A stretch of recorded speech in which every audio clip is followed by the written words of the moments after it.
ए memorial मंगल का तो लोग जाके सपेरन के गांव के भारा भगा के आवाजा का है काहे से कि सपेरा ना लखेरा हम सा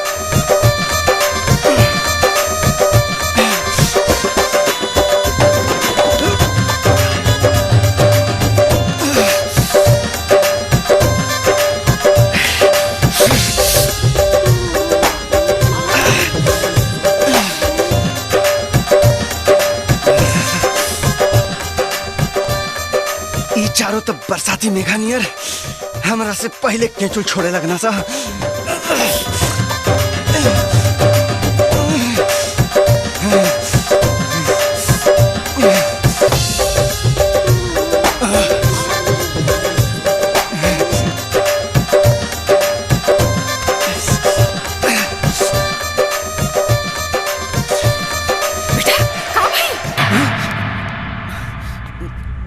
माई माई हमारे कपारे में बहुत दर्द होता था। हम आराम कर जाता नहीं माई।